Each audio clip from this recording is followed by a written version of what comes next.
여러분, 솔직하게 한번 생각해 보세요. 혹시 요즘 하루하루가 너무 길게 느껴지시나요? 아침에 눈 뜨면 할 일이 없고 TV 보다가 낮잠 자고 또 TV 보고 그렇게 하루가 흘러가는 것 같으신가요? 특히 퇴직하신 남자분들, 남편 먼저 보내신 여자분들 이런 생각하시죠? 내 인생 이제 끝난 건가? 앞으로 뭘 하고 살지? 그런데 여러분, 여기 충격적인 통계가 하나 있습니다. 우리나라 대한민국이 전 세계에서 1등 하는 게 두 가지가 있어요. 하나는 노인 진입 속도예요. 우리나라는 고령화 사회에서 초고령 사회로 가는 속도가 세계에서 가장 빠릅니다. 프랑스는 154년 걸렸고 미국은 94년, 우리나라는 단 26년밖에 안 걸렸어요. 이게 무슨 뜻이냐면 우리 사회가 노인을 준비할 시간이 없었다는 거예요. 그리고 또 하나 혼자 사는 노인 비율도 세계 1위예요. OECD 국가 중에서 우리나라 노인들이 혼자 사는 비율이 가장 높습니다. 특히 여성 노인의 경우 절반 이상이 혼자 살고 있어요. 혼자 산다는 게 정말 불행한 걸까요? 나이가 든다는 게 정말 끝인 걸까요? 아닙니다. 오늘 제가 들려드릴 이야기는 오히려 이런 현실이기 때문에 노년을 더 즐겁게, 더 자유롭게 사시는 분들의 이야기입니다. 혼자 사는 걸 외로움이 아니라 축복으로 받아들이고 나이 드는 걸 끝이 아니라 새로운 시작으로 여기시는 분들의 이야기예요. 그러니 끝까지 편안하게 들어주세요. 먼저 한 남자분의 이야기를 들려드리겠습니다. 5년 전 당시 65세였던 김철수 씨의 이야기예요. 김철수 씨는 37년간 회사를 다녔습니다. 성실한 직장인이었죠. 매일 아침 7시에 출근해서 저녁 7시 퇴근하고 주말에는 가족들과 여행 가고 가끔 회식하고 그렇게 평범하게 살았어요. 회사가 전부였고 일이 곧 인생이었습니다. 그런데 63세에 정년퇴직을 했어요. 처음 몇 달은 좋았습니다. 이제 쉴 수 있겠네. 하고 싶었던 거 하면서 살아야지. 그런데 한 달 지나니까 문제가 생기더래요. 뭘 해야 할지 모르겠는 거예요. 37년 동안 회사 일만 했는데 갑자기 그게 없어지니까 공허했어요. 아침에 일어나도 갈 데가 없고 할 일도 없고 TV를 켰는데 재미가 없고 골프를 치러 가도 예전 동료들은 다들 바빠서 자주 못 만나고 집에만 있으니까 아내한테 자꾸 잔소리 듣고 당신 하루 종일 집에서 뭐 해? 나가서 뭐라도 해. 그러면 기분이 나빴어요. 내가 뭘 잘못했나? 평생 가족 먹여 살렸는데 이제 와서 이런 소리를 듣네. 그렇게 2년을 보냈습니다. 65세가 됐을 때 김철수 씨는 완전히 무기력해져 있었어요. 하루 종일 소파에 앉아서 TV만 봤어요. 뉴스 보고 드라마 보고 또 뉴스 보고. 그러다 보면 어느새 저녁이었어요. 밥 먹고 또 TV 보고 잠자고. 그게 전부였습니다. 그러던 어느 날 아내가 말했어요. 당신 이러다가 정말 병 생겨요. 동네 복지관에서 탁구 교실 한다는데 한번 가보는 게 어때요? 김철수 씨는 처음엔 거절했습니다. 탁구는 무슨? 나이 먹어서 무슨 탁구야. 그런데 아내가 계속 권하니까 귀찮아서라도 한번 가봤어요. 별 기대 없이요. 그런데 거기서 한 분을 만났습니다. 75세 박영진 씨였어요. 박영진 씨는 탁구 교실에서 가장 열심히 하시는 분이었습니다. 75살이신데도 움직임이 빠르고 공도 잘 받았어요. 쉬는 시간에는 사람들한테 먼저 말을 거시고 농담도 하시고 웃음소리도 크고. 김철수 씨는 처음엔 그냥 신기하다고만 생각했어요. 저 나이에 저렇게 활발할 수가 있나? 그런데 몇 주 지나면서 자꾸 눈이 갔습니다. 박영진 씨는 매번 밝았고 사람들을 잘 챙기고 항상 즐거워 보였어요. 그래서 어느 날 용기 내서 물어봤습니다. 저 박영진 씨 물어봐도 될까요? 어떻게 그렇게 밝게 사세요? 저는 요즘 하루하루가 너무 무료해서요. 그랬더니 박영진 씨가 웃으시면서 이렇게 말씀하셨어요. 나도 예전엔 그랬어요. 65세 때 퇴직하고 나서 정말 힘들었어요. 갈 데도 없고 할 일도 없고. 아시죠? 우리나라 남자 노인들 우울증 비율이 얼마나 높은지. 특히 퇴직 직후가 제일 심각하대요. 평생 일로 정체성을 만들었는데 그게 사라지니까요. 나도 그랬어요. 65세에 퇴직하고 나서 3년 동안 정말 우울했어요. 근데 68세 때 깨달았어요. 아, 이건 내가 바꿔야 하는구나. 아무도 나를 구해주지 않는구나. 내가 선택해야 하는구나. 그때부터 하나씩 바꾸기 시작했어요. 김철수 씨는 그 말이 가슴에 와닿았어요. 그럼 어떻게 바꾸셨어요? 박영진 씨가 천천히 설명해 주셨습니다. 있잖아요. 우리 같은 사람들은 평생 일만 했잖아요. 회사 다니고 돈 벌고 가족 먹여 살리고. 그게 우리 인생의 전부였어요. 그런데 퇴직하고 나면 갑자기 그게 다 없어지는 거예요. 그러면 정체성도 없어지고 목표도 없어지고 할 일도 없어지죠. 그래서 우울해지는 겁니다. 근데 여기서 중요한 게 있어요.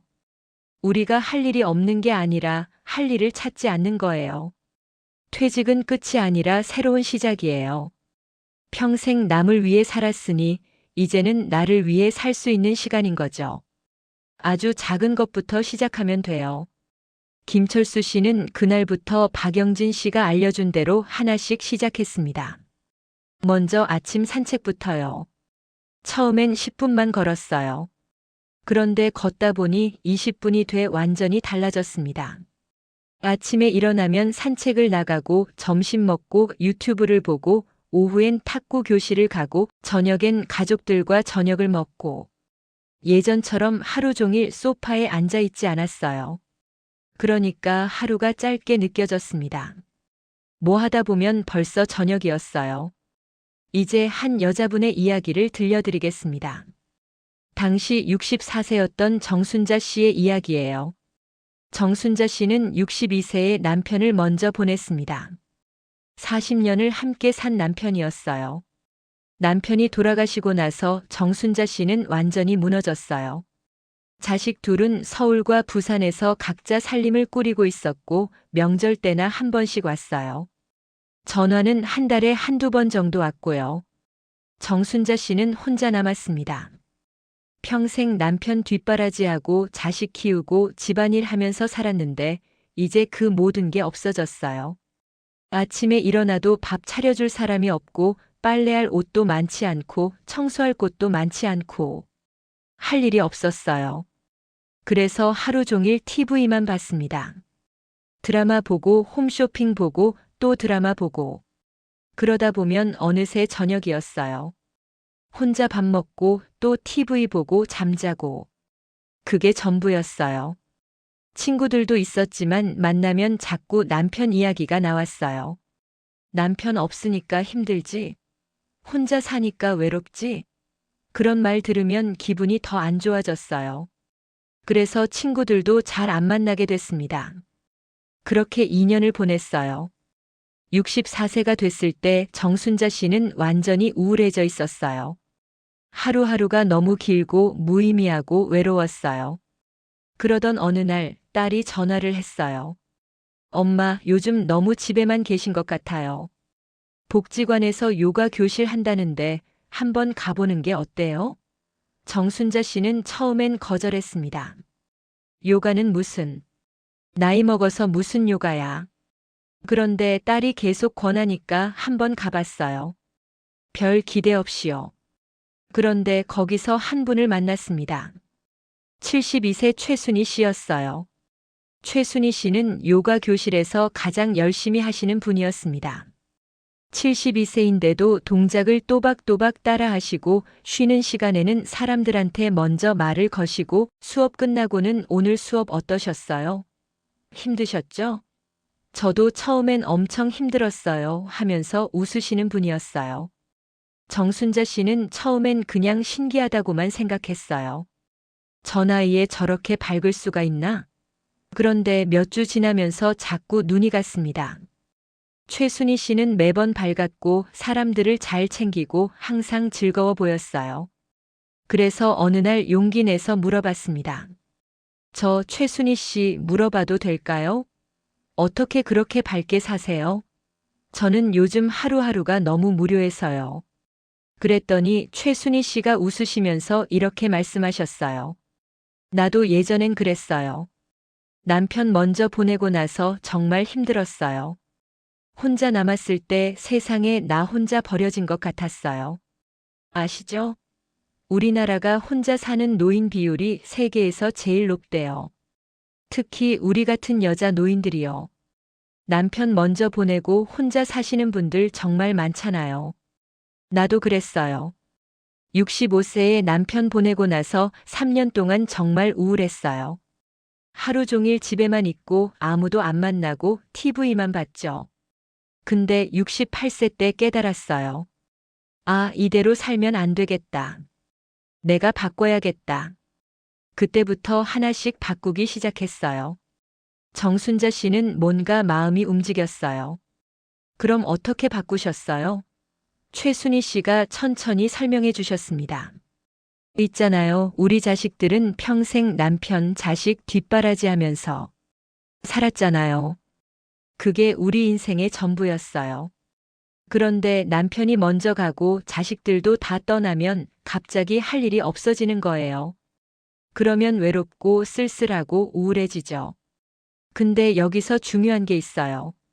혼자 산다는 게 불행한 게 아니에요. 오히려 축복이에요. 평생 남 눈치 보고 살았잖아요. 남편 눈치, 시부모 눈치, 자식 눈치. 그런데 이제는 그럴 필요가 없어요. 내가 하고 싶은 거 하면 돼요. 내가 먹고 싶은 거 먹으면 돼요. 내가 보고 싶은 거 보면 돼요. 이게 자유예요. 이게 축복이에요. 나는 그걸 깨달았어요. 그래서 하나씩 바꾸기 시작했죠. 정순자 씨는 그 말을 듣고 눈물이 날 뻔했어요. 최순희 씨도 예전엔 자기처럼 힘들었다는 게, 그런데 지금은 이렇게 밝게 산다는 게 너무 대단해 보였습니다. 그날부터 정순자 씨는 최순희 씨가 알려준 대로 하나씩 시작했습니다. 먼저 아침에 일어나면 창문을 열고 심호흡을 했어요. 깊게요. 그것만 해도 기분이 좀 나아지는 것 같았어요. 그 다음엔 유튜브를 보기 시작했어요. 요리 채널도 보고 옛날 트로트도 듣고 가끔은 영어 단어 강의 같은 것도 봤어요. 배우겠다는 욕심은 없었어요. 그냥 듣는 게 재미있었어요. 그리고 요가도 계속 다녔어요. 최순희 씨가 계속 격려해 주셔서 빠지지 않고 나갔어요. 몇 달이 지나자 정순자 씨의 하루가 완전히 달라졌습니다. 아침에 일어나면 창문을 열고 심호흡을 하고 요가 교실을 가고 점심 먹고 유튜브를 보고 오후에는 산책을 나가고 예전처럼 하루 종일 집에만 있지 않았어요. 그러니까 하루가 짧게 느껴졌습니다. 뭐 하다 보면 벌써 저녁이었어요. 그리고 무엇보다 혼자 있는 게 외롭지 않았어요. 오히려 편했어요. 아무도 나한테 이래라 저래라 안 하고 내가 하고 싶은 거 하고 먹고 싶은 거 먹고. 이게 자유였어요. 이게 축복이었습니다. 여러분, 여기서 잠깐 생각해 보세요. 혹시 여러분도 김철수 씨나 정순자 씨처럼 퇴직 후에 혹은 배우자를 먼저 보내고 나서 무기력함을 느끼고 계신가요? 하루하루가 너무 길고 무료하고 외롭게 느껴지시나요? 그렇다면 오늘 이야기를 끝까지 들어주세요. 왜냐하면 지금부터 박영진 씨가 김철수 씨한테 그리고 최순희 씨가 정순자 씨한테 알려준 그 방법들을 구체적으로 말씀드릴 거거든요. 그리고 그 방법들은 정말 간단해요. 거창하지 않아요. 오늘부터 당장 시작할 수 있는 것들이에요. 시간이 또 흘렀습니다. 김철수 씨는 70세가 됐고 여전히 밝게 살고 있었어요. 박영진 씨는 80세가 되셨고요. 정순자 씨는 69세가 됐고 최순희 씨는 77세가 되셨습니다. 그러던 어느 날 탁구 교실에 새로운 남자분이 오셨어요. 66세 이상훈 씨였어요. 첫날부터 표정이 어두웠습니다. 2년 전에 퇴직했는데 그 이후로 계속 집에만 있었대요. 김철수 씨는 그 모습이 예전 자기 같아 보였어요. 그래서 다가가서 말을 걸었습니다. 그리고 자기가 박영진 씨한테 배운 것들을 하나씩 알려주기 시작했어요. 요가 교실에도 새로운 여자분이 오셨어요. 65세 박미숙 씨였어요. 3년 전에 남편을 먼저 보내고 혼자 사신대요.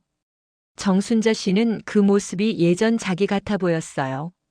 그래서 다가가서 말을 걸었습니다. 그리고 자기가 최순희 씨한테 배운 것들을 하나씩 알려주기 시작했어요. 독일의 철학자 쇼펜하우어가 이런 말을 했습니다. 인생의 전반부는 자신을 위한 시간이고 후반부는 타인을 위한 시간이다.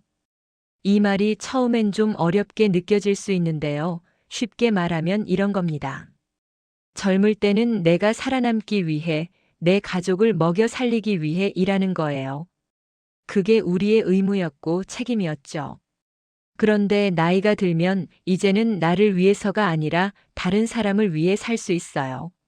내가 쌓은 경험을 나눠주고 내가 배운 걸 전해주고 누군가에게 도움이 될 수 있어요. 그게 바로 인생 후반부의 의미예요. 김철수 씨가 이상훈 씨한테 해준 것처럼요.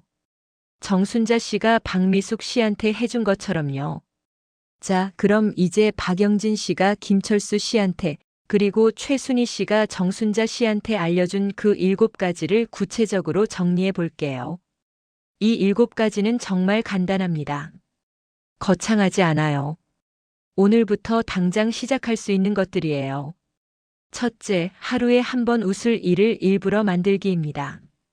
김철수 씨는 매일 유튜브로 옛날 야구 경기를 봤어요. 자기가 좋아하던 선수들이 나오는 경기요. 보면서 혼자 웃었어요. 이때 진짜 잘했지. 그것만으로도 충분했습니다. 정순자 씨는 옛날 트로트를 들었어요. 젊었을 때 좋아하던 노래들이요. 들으면서 혼자 흥얼거리고 웃었어요. 유튜브든 옛날 사진이든 손주 사진이든 뭐든 좋습니다. 하루에 딱 한 번만이라도 입꼬리가 올라가는 순간을 만들어 보세요. 그게 하루를 가볍게 만듭니다. 둘째, 배울 거리 하나 만들기입니다. 크게 말고 아주 작게요. 김철수 씨는 스마트폰 사용법을 배웠어요. 정순자 씨는 요리 영상을 봤어요. 파스타는 이렇게 맛있게 요리하구나 이런 걸 알아가는 게 재미있었어요. 배움이 꼭 쓸모가 있어야 하는 건 아니에요. 그냥 알게 되는 것 자체가 재미예요. 몰랐던 걸 알게 되면 뇌가 자극을 받습니다. 그러면 하루가 조금 덜 지루해져요. 셋째, 사람, 뉴스, 감정과 거리두기입니다. 박영진 씨가 김철수 씨한테 알려준 건데요. 뉴스 보다가 화나면 그냥 끄라는 거였어요. 정치가 왜 이 모양이야 하고 화내봤자 정치는 안 바뀌거든요. 대신 그 시간에 산책을 나가거나 유튜브를 보는 게 훨씬 나아요. 최순희 씨도 정순자 씨한테 말했어요. 자식이 전화 안 한다고 섭섭해하지 마세요. 바쁘니까 그런 거예요. 기다리지 마세요. 대신 우리가 할 수 있는 거 해요. 넷째, 비교 대신 관찰하기입니다. 김철수 씨는 예전에 친구가 해외여행 다니는 거 보면 부러웠어요. 나는 왜 못 가지? 그런데 박영진 씨가 말했어요. 부러워하지 말고 그냥 좋겠다 하고 넘어가세요. 비교하면 끝이 없어요. 정순자 씨도 예전엔 친구가 자식한테 용돈 많이 받는다는 얘기 들으면 속상했어요. 그런데 최순희 씨가 말했어요. 비교하지 마세요. 우리는 우리대로 잘 살고 있어요. 비교는 불행을 만들고 관찰은 평온을 만듭니다. 있는 그대로 보세요. 판단하지 말고 평가하지 말고 그냥 보세요. 다섯째, 결과보다 하는 과정을 즐기기입니다. 김철수 씨의 후배인 이상훈 씨는 요즘 낚시를 다녀요. 물고기 잘 잡나요? 아니요. 별로 못 잡아요. 그런데 이상훈 씨는 상관없대요. 나는 낚시하는 그 시간이 좋아. 강가에 앉아서 물만 바라보고 있으면 마음이 편해져. 정순자 씨의 후배인 박미숙 씨는 요즘 뜨개질을 배워요. 잘하나요? 아니요. 별로 못해요. 그런데 박미숙 씨는 상관없대요. 나는 뜨개질하는 그 시간이 좋아. 손으로 뭔가를 만드는 게 재미있어. 결과보다 과정이 중요해요. 하는 그 순간이 즐거우면 그게 전부예요. 여섯째, 혼자 있는 시간을 불안이 아니라 자유로 인식하기입니다. 이게 정말 중요합니다. 우리나라가 혼자 사는 노인 비율이 세계 1위라고 했죠? 그게 불행한 일일까요? 아니에요. 오히려 축복일 수 있어요. 혼자 있는 게 외로운 게 아니라 편한 거예요. 이제 남편 눈치, 시부모 눈치, 자식 눈치 안 봐도 돼요. 내가 하고 싶은 거 하면 돼요. 일곱째, 괜찮다는 말을 스스로에게 자주 해주기입니다. 박영진 씨가 김철수 씨한테 제일 강조한 게 이거였어요. 스스로한테 너무 가혹하지 마세요. 괜찮아 하고 말해주세요. 최순희 씨도 정순자 씨한테 말했어요. 평생 남편, 자식 뒷바라지 하느라 고생하셨잖아요. 이제는 스스로한테 괜찮아, 잘했어 하고 말해주세요. 나이 들어서 예전 같지 않아도 괜찮아요. 나이 드는 게 당연하니까요. 이런 말들을 스스로에게 해주세요. 그게 스스로를 위로하는 겁니다. 자, 이 7가지가 바로 박영진 씨가 김철수 씨한테, 그리고 최순희 씨가 정순자 씨한테 알려준 거예요.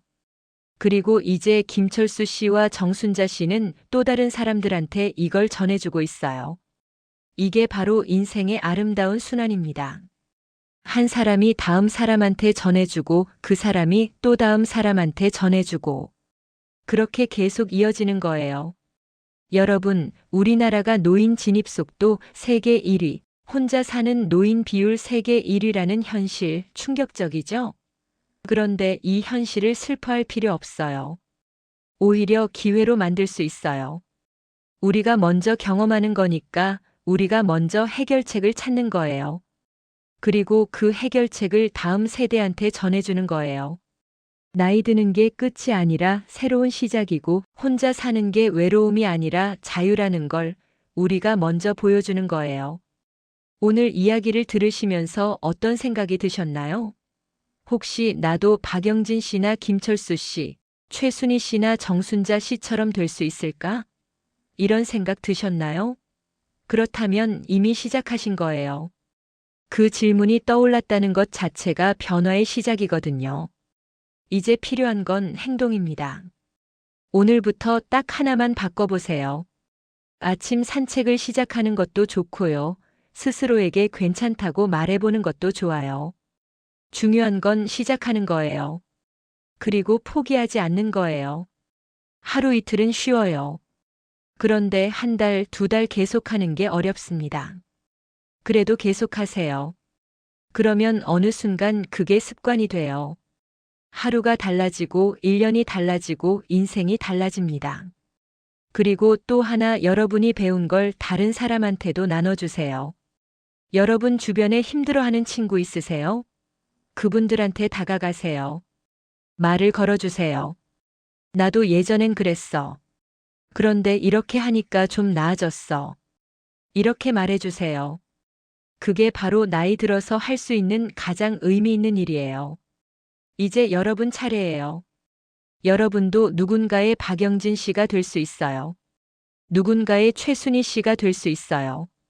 그리고 그게 바로 여러분 인생을 더 의미 있게, 더 재미있게 만드는 비결이에요. 그러니 이제는 조금 가볍게 사세요. 책임감 내려놓으세요. 완벽하지 않아도 돼요. 그냥 오늘 하루 조금이라도 웃고요. 조금이라도 배우고요. 조금이라도 가볍게 사시면 그게 전부예요. 박영진 씨는 지금 82세가 되셨어요. 여전히 밝게 살고 계세요. 최순희 씨는 77세가 되셨어요. 여전히 밝게 살고 계세요. 김철수 씨는 72세가 됐어요. 여전히 탁구도 치고 산책도 하고 다른 사람들 도와주고 있어요. 정순자 씨는 69세가 됐어요. 여전히 요가도 하고 유튜브도 보고 다른 사람들 도와주고 있어요. 이게 바로 인생의 아름다운 순환입니다. 한국이 노인 진입 속도 세계 1위, 혼자 사는 노인 비율 세계 1위라는 현실, 이제 두렵지 않으시죠? 오히려 기회입니다. 우리가 먼저 경험하고, 우리가 먼저 해결책을 찾고, 우리가 먼저 다음 세대한테 보여주는 거예요. 나이 드는 게 축복이고 혼자 사는 게 자유라는 걸요. 여기까지 들어주셔서 정말 고맙습니다. 오늘도 좋은 하루 보내시고요. 내일은 오늘보다 조금 더 가볍게, 조금 더 재미있게 사세요. 지금까지 황금 노후였습니다. 감사합니다.